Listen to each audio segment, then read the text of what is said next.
Xoş gördük əziz dinləyicilər. Bu günləri qəhrəman Ukrayna ordusunun 4 ildir böyük Rusiyaya müqavimət göstərdiyi 4 il tamam oldu. Və bu 4 ildə biz nələri gördük? 3 günə, 4 günə, nə bilim bir həftəyə Kiyevi götürənlər bu günləri Kiyevin əsirinə çevriliblər. Və bu günləri o Kiyevlə apardığı müharibədən çıxmağa çalışırlar.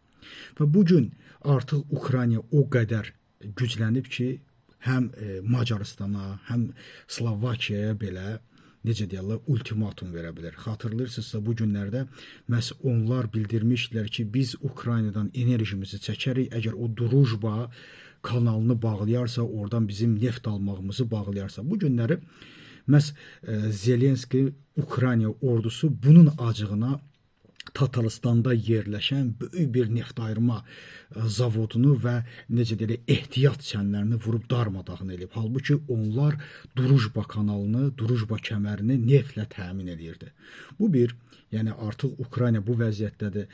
3-4 gün bundan əvvəl isə məhz özlərinin istehsal etdiyi Flamingo raketləri ilə məhz Xıncal, İskəndər M və digər Rusiyanın ballistik raketlərini istehsal edən zavodu da göyə sovurdu. Yəni Rusiyanın vəziyyəti bu formadadır və 10-15 gün ərzində Rusiyanın 2 aya ala bildiyi ərazi 300-400 kvadrat kilometr ərazi də artıq azad ediblər. Və ən maraqlı məsələlərdən biri isə bu günləri Zelenski məhz 4 ilin tamam olması ilə bağlı açıqlama verdi və bildirdi ki, bu günləri biz qələbə çala bilərik. Sadəcə olaraq bizim qələbə çala bilməməyimizin, bizim hücum etməməyimizin səbəblərini açıqlayıb. Çox maraqlı səbəblərdir. Əlbəttə biz müəyyən mənada bunu bilirdik.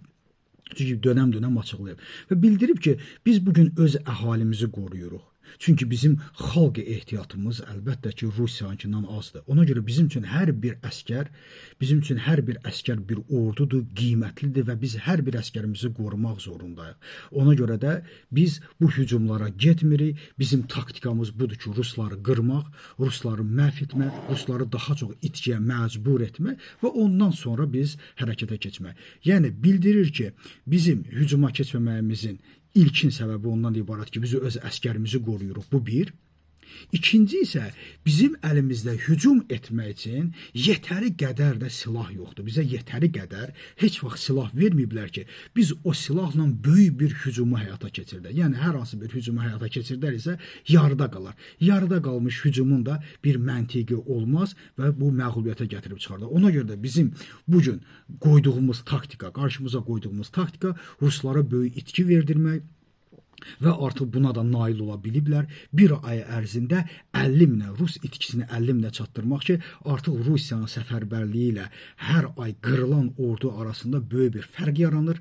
Səfərbərliyi daha az olur, qırılan isə daha çox olur. Bu isə Rusiyanın əlbəttə tükənməsi və məhv olmasıdır ki, biz də buna artıq hər gün şahidi oluruq. Məhz Rusiyanın neft tankerləri, neft sata bilməməsi, neft zavodlarının partlaması, fabriklərinin partlaması, silah sənayesinin məhv edilməsi və tükənməkdə olan Rusiya maliyyəsi. Yəni 4 ili, Ukraynanın 4 ili məhz bugünkü saydığım məsələlərlə bitmiş oldu və 5-ci ilə keçir və inşallah ki, tez bir zamanda bu müharibə bitər. Əlbəttə ki, Ukrayna xalqının, qəhrəman Ukrayna xalqının torpaqları tam sürədə təmin olmaq şərti ilə. Təşəkkür edirəm diqqətinizə görə.